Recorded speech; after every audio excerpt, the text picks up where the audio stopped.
Hello guys, I got another Wade video for you. It's like every day there's something new coming out, and I'm still waiting for my stuff too. So by the time I get it, everybody's gonna have it all out anyway, which is fine as long as it's out and people can see what's going on. Okay, so first I am going to read a few messages from Wade to Alexis, and these are recent from 2024. So this is actually during the trial and then after the trial. So there's 4 messages that he writes her. So here they are.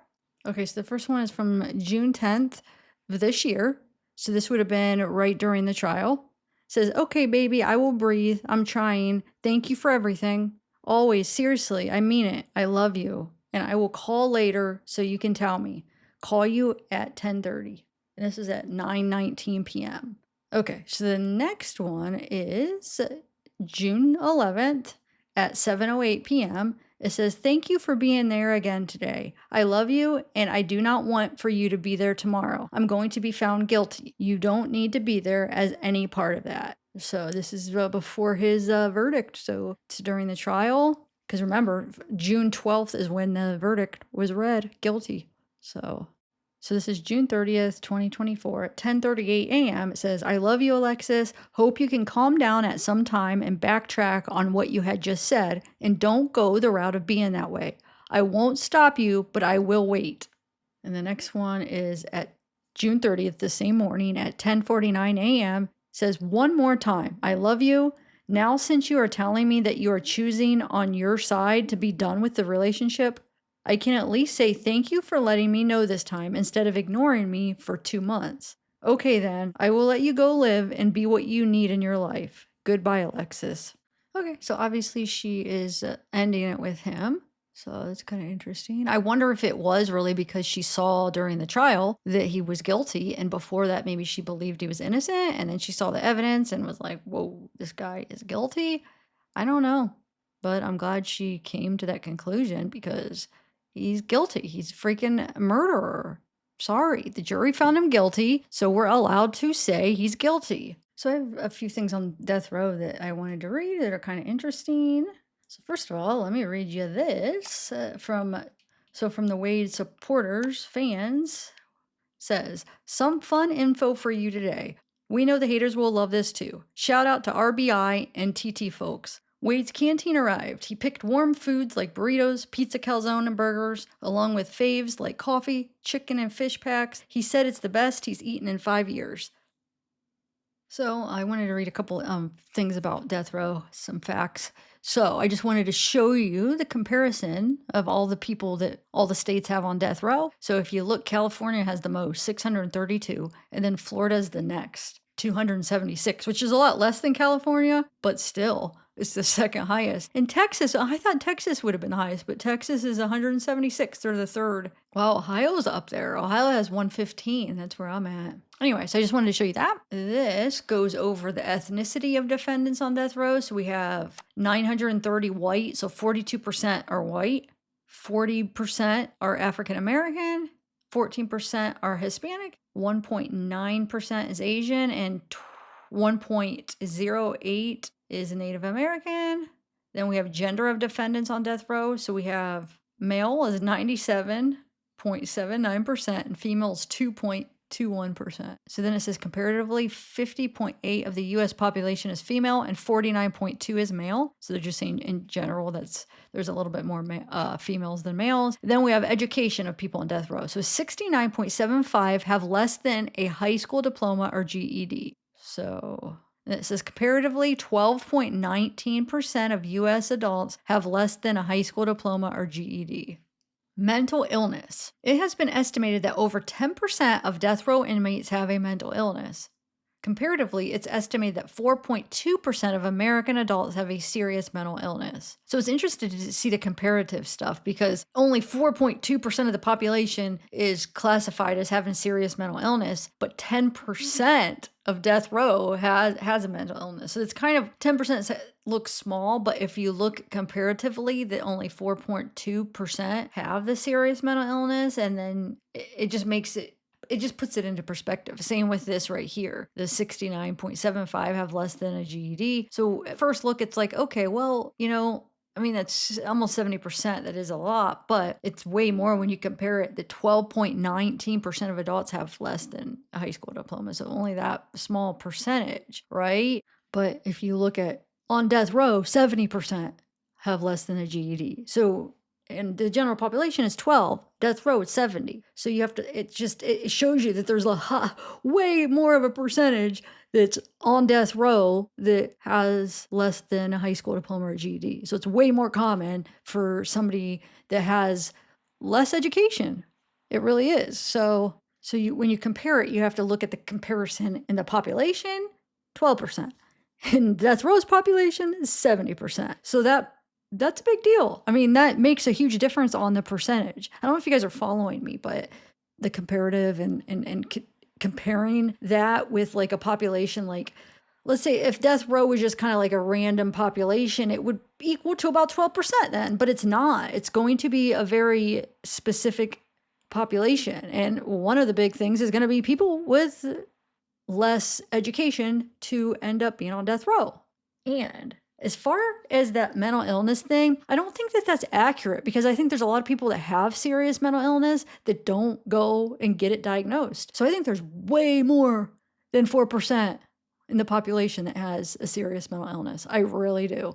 I think it's just a lot of people are not diagnosed. So how does it count, you know? Actually, I could say I know that that's not accurate. I know that there's a lot of people when it comes to mental health that don't go get treated, don't go get diagnosed, that have mental illness. So that definitely is not accurate at all. You know what I'm saying? Like that's only reported, like people with reported diagnosed mental illness, right? So but that's what we got to work with because not everybody goes and gets diagnosed. And so it is what it is. But I am surprised that it's only 10% on death row because when you're on death row, then you have the means to get diagnosed. So they do get mental health treatment. Well, maybe not as much treatment, but you'd be diagnosed because you'd be evaluated for sure. So I wonder if it's because there's just certain mental illness that counts. And especially for legal purposes, maybe they are more lax on diagnosing people because of the whole thing, like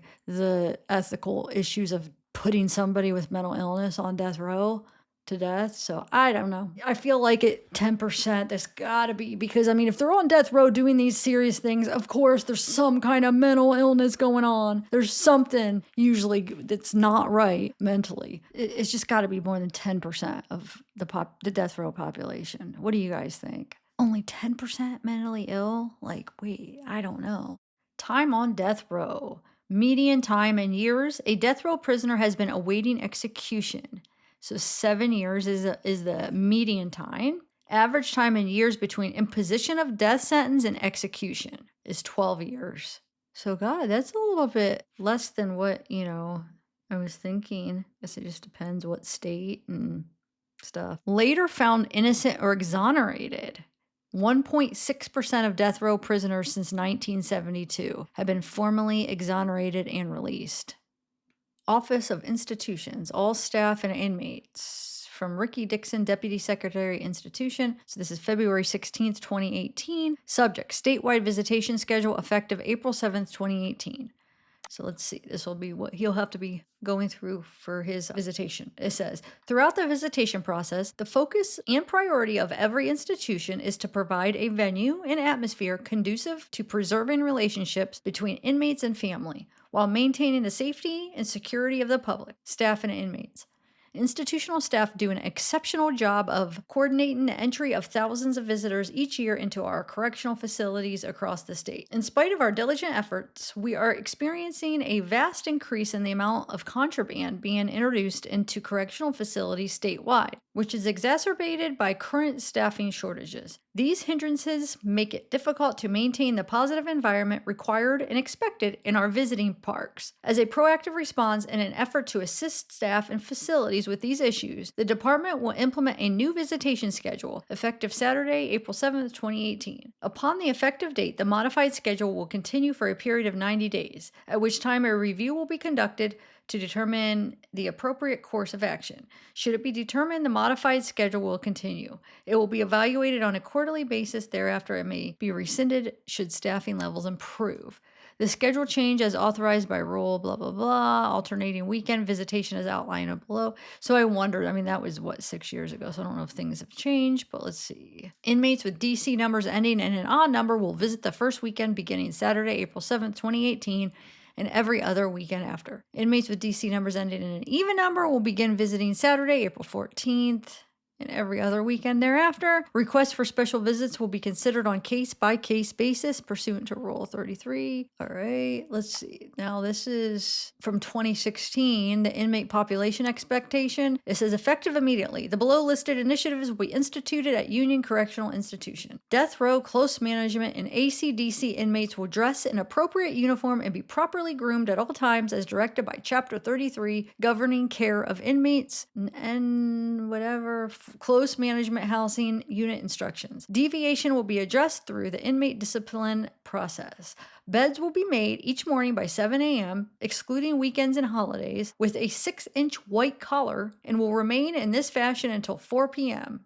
On days that linen is being cleaned, their mattress will be laid flat on the bunk, blanket neatly folded and placed at the head of the mattress with the pillow on top of the blanket. Your property and clothing will be stored in the provided footlocker or cubby holes. Exception property you are actively working on. Footwear in P dorm will be lined neatly under and at the head of the bed. UV dorm footwear will be lined neatly at the head of the bottom bunk. Each inmate is responsible for the cleanliness of their cells. Deviation will be addressed through the inmate discipline process. Monday through Friday between the hours of 7 a.m. to 4 p.m., when any employee of the rank of correctional officer, lieutenant, or higher enters the housing unit, the correctional officer in charge of the unit will make an announcement informing the inmate population that an official visitor is in the unit. Upon this announcement being made, P-dorm inmates will stand at the back of their cell facing towards the front.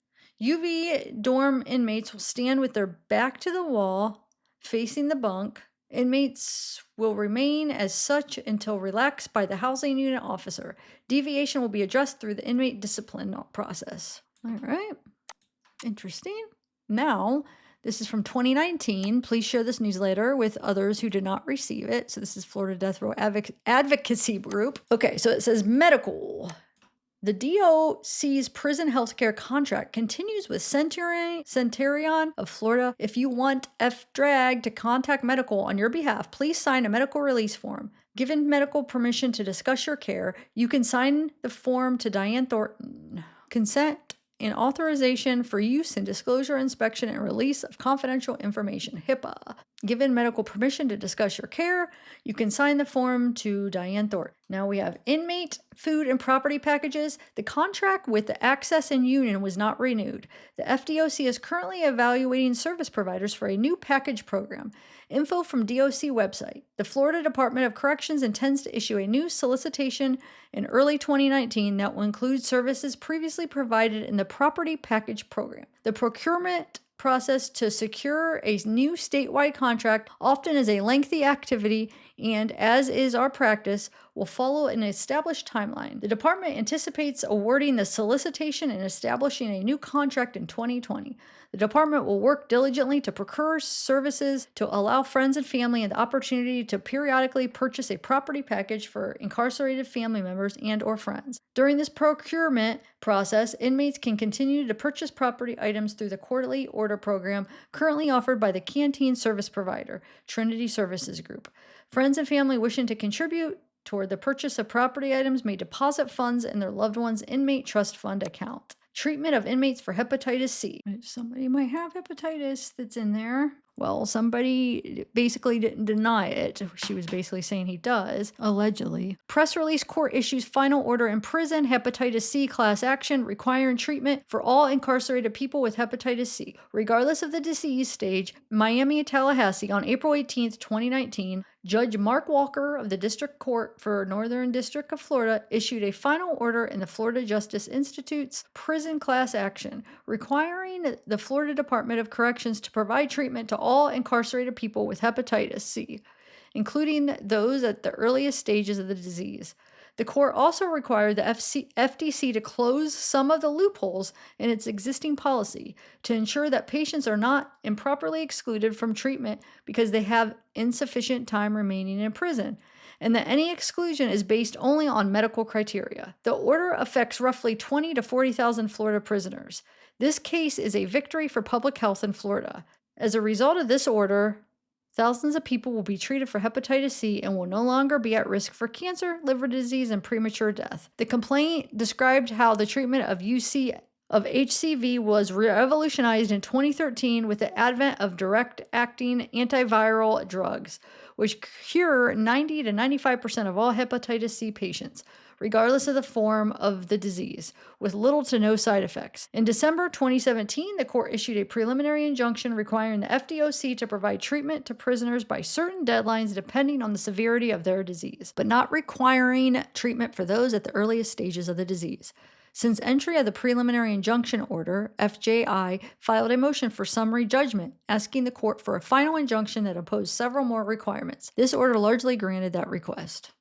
So when I said, I didn't mean oh, he has hepatitis, I'm judging him. There's a lot of people that have it. It's not a thing that anybody should be judged on, but I'm just making a comment that yes, supposedly he has it, so it looks like he will be treated. So fans, if you are without a fan, or if your fan has broken down and you are without the means to buy one, please let us know and we will try and help you. We do need to check whether you have already a working fan in your possession. Please write to Diane Thornton for that. Address see below. TVs. We were contacted by some of you asking if we could help with obtaining a TV. We don't have funds available now, but if we know how many TVs are needed, we can perhaps think of fundraising ideas. So please let us know if you don't have a TV and no money to buy one. We can't promise that we can help you, but knowing how many are needed would be a start. Please write to Jane England, see address below. Randall Berg Jr., a former executive director of the Florida Justice Institute, passed away on April 10, 2019 at 70 years old. Randy co-founded the civil rights nonprofit Florida Justice Institute in 1978 and served as its executive director for 41 years until his retirement in 2019. His work transformed Florida's prison system, helping to ensure that people in prison were treated with humanity, dignity, and respect. Special visits. Special visits are now only available for out-of-state country visitors and are being reduced from 6 per year to 3 maximum. Also, will only be 3 special visits in the VP at any Saturday or Sunday. JPay concerns tablets. About the many problems with JPay tablets and the JPay customer service. We are trying to compile complaints and issues about the JPay tablets, batteries, customer service. Please let us know what were the problems you experienced. How long after you bought the tablet problems started, your or your family's friends' problems with contacting JPay. Please write to Louise Jankowski, see address below. TV antenna system UCI. FDRAG has collected donations for new TV antennas, amplifiers, and transformers for UCI. They were delivered to the prison at the end of December 2018. Thankfully, antennas were not lost in the recent fire in the maintenance building, but have been put up in the meantime. Correspondence. So Carrie Jones is in charge of requests for correspondence. You could send your letters with some information about yourself. Use your address. And it says, we comply with the Title 33 of the Florida Administrative Code and do not place inmate ads soliciting pen pals or market advertising services. Cards, please send your request from now to our card lady, Tammy. Tammy offers general greeting cards and holiday cards. 5 cards and in English or blank cards only. Please include 4 stamps with every request to cover postage. Mailing. And it gives some addresses. Okay, this is meant for all the mail except card correspondence request. For that, see addresses above. Alternatively, a fast option is to ask your family, friend, pen pal to email about an issue on your behalf, or email one of us with JPay if possible. And then it says the Florida Death Row Advocacy Group is dedicated to working to improve the living conditions on death row in Florida. And we are here to try to help you with your concerns, complaints, issues, etc. For those who would like to help from FDRAG, we do ask that you contact us directly and we get back to you as soon as possible. Florida Department of Corrections, so they have the JP6 tablet or 6S tablet. It's no charge to order. Loaner device. Slim, sleek design, extensive battery life, watch videos for up to 13 hours and play music, up to 140 hours before recharging, up to 32 gigabytes of storage, sharp 8 by 1280 resolution. JP is introducing a new JP6S tablet. All Florida inmates at state correctional institutions may order a JP6S tablet at no cost. That it'll replace all other tablets currently in circulation. JPay has discontinued sales of the JP5 statewide. The JP6 is a loaner device. This means you receive the device at no cost to you. Upon release, it'll be returned to FDC. All of the purchased or downloaded content on your JP5 tablet will be available or for download onto your new JP6S device at no cost. Even if you decide not to order a new JP6S, all JP5 tablets must be turned in to the department by November 30th, 2020. The new JP6 tablets are available to order now and also after November 30th. And now the JP5 tablet is considered contraband. Notice, as of November 30th, 2020, JP5 tablets will be classified as contraband and will be subject to all rules, regulations, policy, and procedures, including seizure and disciplinary action. Okay, so visitation guidelines.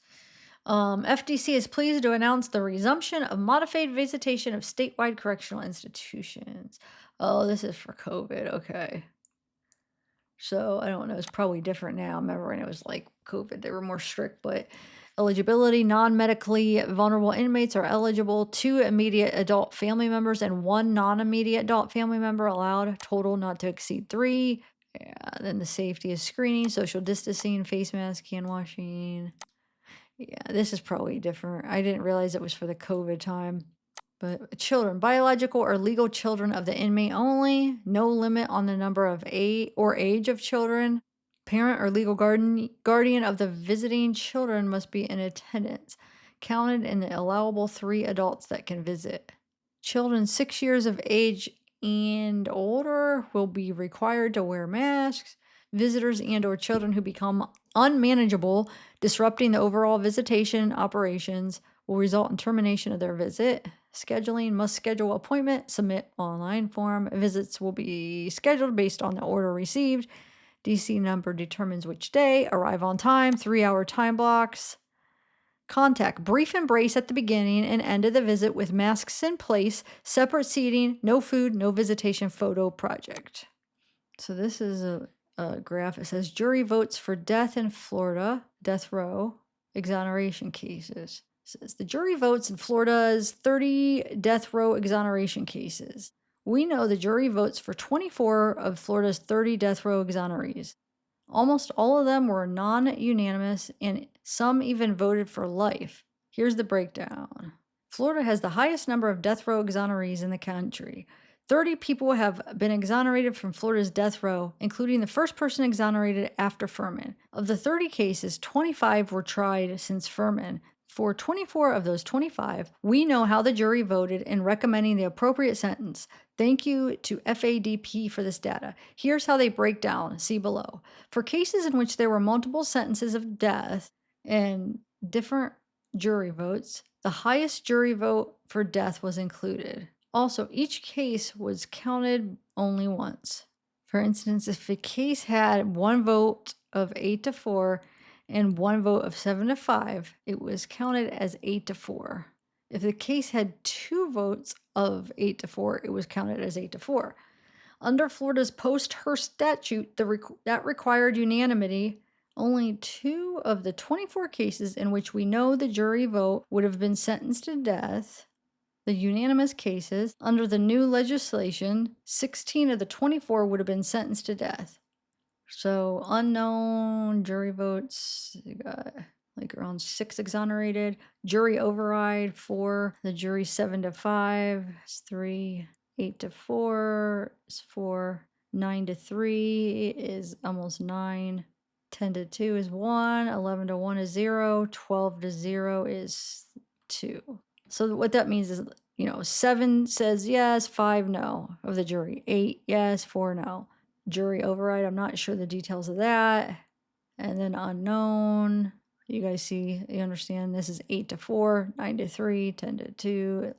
So the jury's saying yes to death, no to death. The higher number is the yes, right? So and then they're saying for those ones, for each of these, it shows how many got exonerated. So like when the jury, like he had a vote of 8-4 and 10-2, right? But let's say, because he had two different cases. So somebody that has 8-4, that like, so the cases of where the jury voted 8-4, they're saying 4 of those cases, 4 of them got exonerated. And then the ones with 9-3 had 9 exonerated. You guys see? Do you understand? Okay, so current death row count, this is the Florida one. So we have 96 blacks and 172 males, 11 other males, 2 black females, 281 total. Okay, so now there's a couple letters. They're hard to read and they're not all there, but these are from people on death row. So this one says, "Hello there again. Keep getting all of these emails from you. What a nice surprise. I hope this finds you doing well and things there are good. So for me, well, for being where I am doing fine. Well, I got a couple of your emails I am trying to answer here. So let's start with the 2 from April 19th. Let's see what they say. I believe you are right. Yes, I will die, but that will not be the end. And when I rise, all of the things from this life will not follow me. I do believe because I feel God is with me, is why I am so calm and at peace. After all, I had 37 years to get ready for this. But no, saying you're ready is a lot different when you know your date. But I do have God at my side, and so many people writing me, sharing me their support or showing me their support. It has been a wonderful feeling reading all of these letters. People really have been sending this love my way or their love my way. Know when you are on death watch, and that is where you go when they sign your warrant, you can't go outside anymore. And if it was not for going to see a lawyer or a spiritual advisor, I wouldn't be able to even look outside. They have the windows where I am all covered up so you can't see outside. But the windows in the hallway, I can see outside through them. That is the only chance I get. And they will not let us have our tablet. Now, as far as the TV, we can't have our own TV, the one we had in our cells at the union. But they have a big TV in front of my cell. I can watch if I like. I have it on, but I don't watch it much. I really just write letters all day long. I'm getting a lot of mail, which I think helps me because it keeps me busy, keeps my mind off where I am and what is about to happen. And then this other letter I actually read this on my live. Now it's not all there, which is annoying, and it's hard to read, so bear with me. But it says, death row prisoner writing about effed up conditions at Union, which that's where Wade is, including lack of ventilation, proper hygiene, mold and mildew in their cages, toilets not working, infestation of bugs, and black oily substance in water. COs are keeping lights after check as form of torture. Wow. Okay, it says, pray you will take immediate action on some of which you and I spoke about last year. Some of which you and I spoke about last year and is currently being ignored. Here we go. As you know, UCI P dorm, death row housing, is a dorm that is extremely hot. It is in all reality a sweatbox during the summer months. Due to the metal roof and concrete outside the windows, combine that with 90 and 100-degree temperatures and the 90-degree tropical humidity of Florida, the feel like temperatures in these cells are over 100 degrees. That in of itself is unsafe. Then combining that with improper ventilation, you have constitution deprivation. For these vents here in the P dorm are not functioning in the manner for which they were designed. For instance, the blower vents located over the bed is stuck in the on position on 3 wings, yet it is not on. On other wings, the big exhaust vents located in the center of the back wall doesn't pull air like it was designed, and it did in 92 when death row was moved into this building. And the exhaust vent over the toilet doesn't work at all, so we're dealing and suffering in extremely high temperatures and inadequate ventilation. Last July 2017, you and I went into the colonel's office and spoke about these regional on-site cell inspections in the Class A and C uniform and how we should only have to go into Class A once y'all come on the wing. On Tuesday, June 12th, 2018, cell inspection was announced by Sergeant Bailey at 8:22 a.m. We were ordered into our Class A uniform where we were for 3 hours and 22 minutes at 11:44 a.m. They walked by. This was repeated again on Thursday, June 21st, 2018, 3 hours and 24 inmates. This shut our daily routine. No legal work can be accomplished. No writing, no something, no exercising. Now we have to sit here in the heat in Class A. We are on a facade of an inspection that may or may not happen. On several occasions, we're sat here from 8 a.m. till 3 p.m. Before staff called, you know it as well as I do that death row is the most laid back. And then, yeah, it doesn't continue there, but here's another part of the letter. A week if we're lucky. These cages are brutal. They tear us down mentally and physically. Most of us, to maintain our sanity, what little we still have, try to keep it by having a daily routine, doing legal work on our case, writing letters, poetry, painting, and exercising in this cage, since we don't get enough out of cell recreation. All we're doing is trying to maintain our sanity, yet we have administrators coming back here, throwing our lives and daily routines into chaos with fraudulent inspections, trying from what I see to incite inmates into revolting over verbal and written orders that aren't governed by 33 Florida administrative codes. We have to stay on point or face disciplinary action, which is hard to do when you have your earbuds in listening to music or TV. See attached June 22nd, 2018 memo threatening disciplinary action when 33-601-301 states disciplinary measures will be a last resort. This uncalled for directive resulted in what I am hearing is 10 disciplinary reports on Thursday, June 21st, 2018, in one strip cell. Think about a zoo. You go by and observe and stare at the animals in their cage. Well, that's what these inspectors feel like. See if you can make us do tricks here in our tiny cage. There's no real inspection taking place, for if there was, the following issue would be addressed. Excessive heat and inadequate ventilation, mold and mildew in the vents, showers, and cells, structural damage to P dorm where the walls and floors are separating from each other, leaving large gaps in between cell walls and floors, ceilings cracking and sinking in. C4 wing, right side bottom floor in front of shower. 4 left bottom floor outer wall. The concrete blocks aren't even sitting on the foundation, and it's like that in parts all over P dorm. Something valves and spewing. So yeah, doesn't look good for P dorm. Okay guys, that's all I have for this video. Have a good night everybody. Bye.